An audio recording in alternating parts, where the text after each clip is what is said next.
तो लीजिए प्यारे विद्यार्थियों, 17 मार्च को होने वाला आपका कक्षा 12 का व्यवसाय अध्ययन विषय का पूरा पेपर लेकर आ चुका हूं। जी हाँ प्यारे विद्यार्थियों, यहाँ पर मैं आपको पूरा का पूरा पेपर विद सॉल्यूशन के साथ में बताऊंगा। तो चलो जल्दी से हम आगे बढ़ते हैं, समझते हैं आपके पूरे पेपर को और इस पेपर के पूरे सॉल्यूशन को। जी हाँ प्यारे विद्यार्थियों, यहाँ पर मैं आपको A to Z पूरा का पूरा वो पेपर बताने वाला हूँ जो कि प्यारे विद्यार्थियों आपका 17 मार्च को होने वाला है। व्यवसाय अध्ययन का पूरा पेपर है, जिसका कि आज हम यहाँ पर फुल सॉल्यूशन देखेंगे। एक भी क्वेश्चन प्यारे विद्यार्थियों यहाँ से आपका मिस नहीं होगा अगर आपने इस पेपर को अच्छे प्रकार से देख लिया तो। अब चलो जल्दी से हम आगे बढ़ते हैं, देखते हैं, समझते हैं कि कक्षा 12 का आपका व्यवसाय अध्ययन विषय का पेपर 17 मार्च को किस प्रकार का आपसे परीक्षाओं में पूछा जाएगा। तो देखिएगा प्यारे विद्यार्थियों, इस प्रकार का पेपर आपको परीक्षाओं में देखने को मिलेगा। जैसे आपके हाथ में पेपर आता है ना, सबसे पहले यहाँ पर आपको अपने रोल नंबर लिख लेने हैं। और ये हायर सेकेंडरी मुख्य परीक्षा वर्ष 2025 का पेपर है जो कि व्यवसाय अध्ययन विषय का है, जिसमें टोटली आपसे प्यारे विद्यार्थियों देखो 80 नंबर का पेपर होगा और 23 क्वेश्चन पूछे जाएंगे। तो आप सब लोग प्यारे विद्यार्थियों इस पेपर को अच्छे से देख लीजिएगा। इस प्रकार का पेपर आपको परीक्षाओं में देखने को मिलेगा। आप देख सकते हो पूरा का पूरा पेपर प्यारे विद्यार्थियों यहाँ पर मैं आपको विद सॉल्यूशन के साथ में बताऊंगा।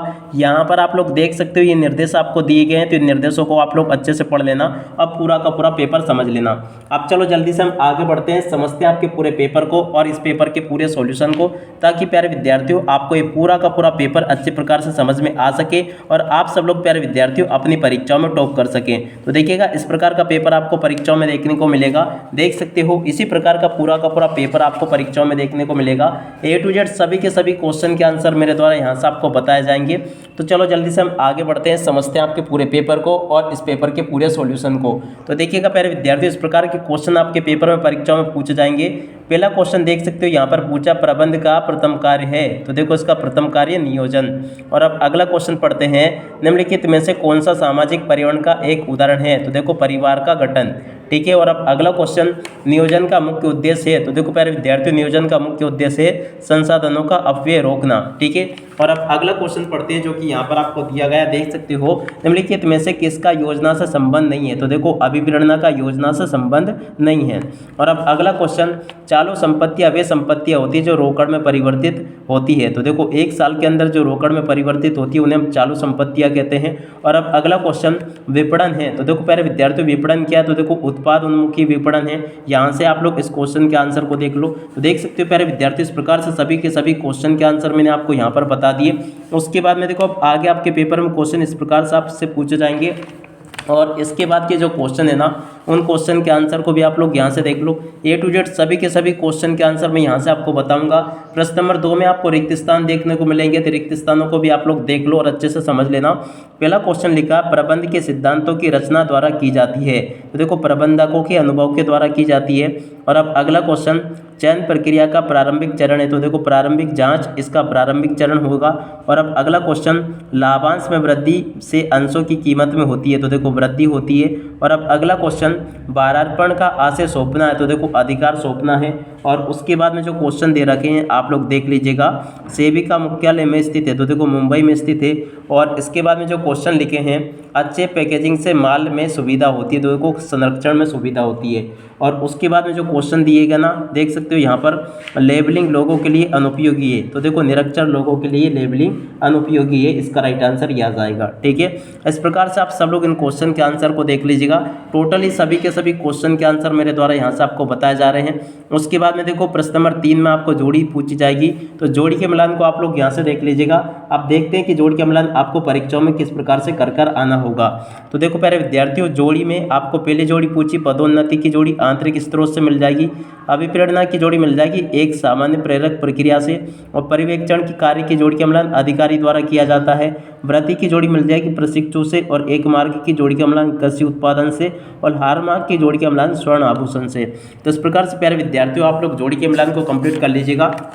अब इसके बाद में चलो अब आगे बढ़ते हैं, आगे के आपके पेपर को देखते हैं। तो देखो इंग्लिश मीडियम के बच्चों के लिए पूरा का पूरा ये दिया गया है। इसके बाद में आप सब लोग प्यारे विद्यार्थियों यहाँ से सत्य असत्य को देख लेना। सत्य असत्य में पहला क्वेश्चन, अधिकार अंतरण सभी व्यवसायों में अनिवार्य होता है, असत्य होगा। नियंत्रण एक सतत प्रक्रिया, ये भी सत्य होगा। समता अंशधारियों को कंपनी में मताधिकार प्राप्त नहीं होता, ये भी आपका असत्य होगा। पूंजी बाजार तथा मुद्रा बाजार दोनों समान है, असत्य होगा। और नियुक्तिकरण को प्रबंध का कर्मिक फलन भी कहते हैं, ये भी सत्य होगा। और विपणन क्रियाओं को अंतिम ध्येय माल या सेवा का विक्रय करना नहीं है, ये भी आपका असत्य होगा। इस प्रकार से इन क्वेश्चन के आंसर को आप लोग देख लो। उसके बाद में देखो आगे आपके पेपर में क्वेश्चन इस प्रकार से दिए जाएंगे। उसके बाद में देखो यहाँ से आप लोग एक वाक्य पर एक शब्द में उत्तर को देख लेना। पहला क्वेश्चन, प्रबंध किस प्रकार का प्रयास है, तो देखो सामूहिक प्रयास है। वैज्ञानिक प्रबंध के जनक कौन है, तो देखो फ्रेडरिक विंसलो टेलर। और अब अगला क्वेश्चन, नियंत्रण किस प्रबंध की कार्य पर निर्भर है, तो देखो नियोजन पर निर्भर है। और अंगूरी लता संप्रेषण का कौन सा संप्रेषण है, तो देखो अनौपचारिक संप्रेषण है। इस प्रकार से इन सभी क्वेश्चन के आंसर को देख लो आप सब लोग। और उसके बाद में देखो इस प्रकार से क्वेश्चन दिए गए हैं, नई प्रतिभूतियां किस बाजार में जारी की जाती है, तो देखो प्राथमिक बाजार में। और स्थायी पूंजी प्राप्त करने का मुख्य स्रोत, तो देखो शेयर पूंजी। और ऋण पत्रों का निर्गमन अर्थव्यवस्था की किस अवस्था में लाभप्रद माना जाता है, तो देखो मुद्रास्फीति में के समय में माना जाता है। ठीक है, इस प्रकार से इन क्वेश्चन के आंसर को देख लीजिएगा। उसके बाद में देखो प्यारे विद्यार्थियों, आगे जो क्वेश्चन पूछे गए ना, इन सभी क्वेश्चन की आंसर को मैं यहीं पर आपको बता रहा हूँ। देखो प्रश्न नंबर 6 पूछा, प्रबंध की 2 विशेषताएं लिखी है। तो देखो प्यारे विद्यार्थियों, प्रबंध की विशेषताओं को यहाँ से देख लो और अच्छे से लिख लेना इसको, और पूरा का पूरा इसको याद भी कर लेना। अब इसके बाद में देखो अगला क्वेश्चन पढ़ते हैं।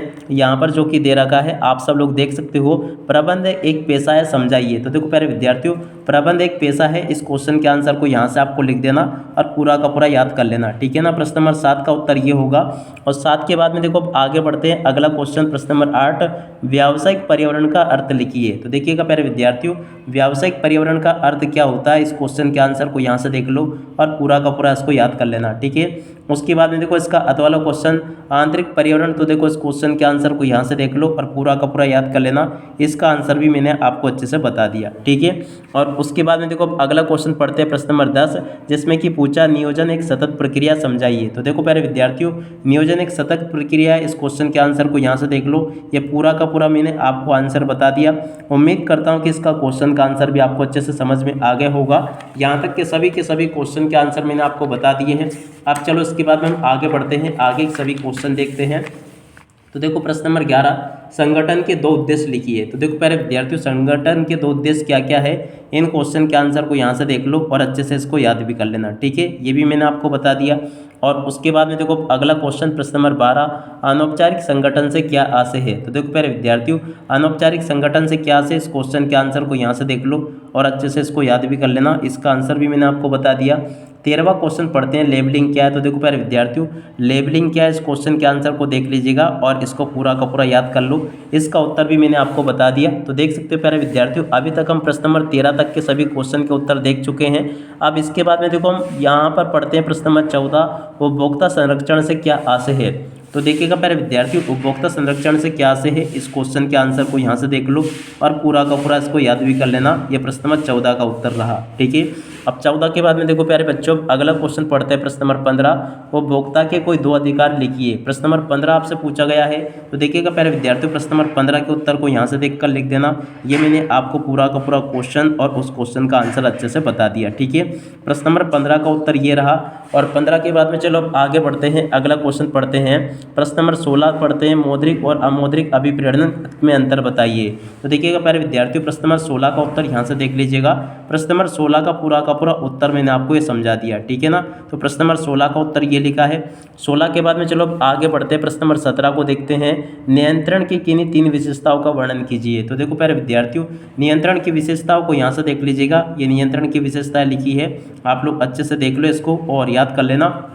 और उसके बाद में चलो आगे बढ़ते हैं, आगे क्वेश्चन को पढ़ते हैं। तो देखो प्यारे विद्यार्थियों, अगला क्वेश्चन, स्थायी पूंजी और कार्यशील पूंजी में अंतर बताइए। तो देखो प्यारे विद्यार्थियों, स्थायी पूंजी और कार्यशील पूंजी में अंतर यहाँ से आपको देख लेना है।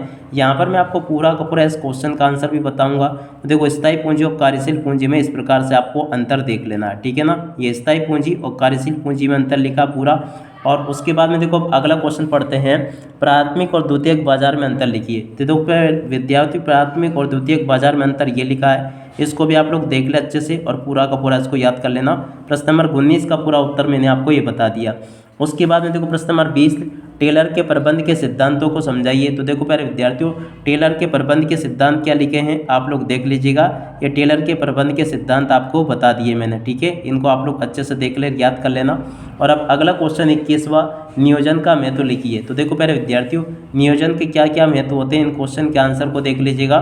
यहाँ से देख ले आप सब लोग, नियोजन के महत्व ये लिखे हैं, आप लोग देख लो अच्छे से और पूरा का पूरा इसको याद भी कर लेना, ये नियोजन के महत्व हो जाएंगे। और उसके बाद में देखो अगला क्वेश्चन, भर्ती एवं चयन में किन्हीं 4 बिंदुओं को अंतर स्पष्ट कीजिए। तो देखिएगा प्यारे विद्यार्थियों, भर्ती और चयन में 4 बिंदुओं को स्पष्ट इस प्रकार से कर देना है, भर्ती और इसके बाद में देखो आगे आप लोग इस प्रकार से देख लो, सभी के सभी पॉइंट्स आपको इस प्रकार से लिख देने हैं, ठीक है ना।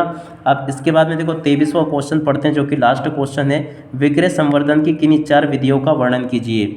तो देखिएगा प्यारे विद्यार्थियों, विक्रय संवर्धन की 4 विधियों का वर्णन इस प्रकार से आपको कर देना है, ठीक है ना। ये लिखा विक्रय संवर्धन की, आप लोग देख लो इसको अच्छे से और पूरा का पूरा इसको याद कर लेना।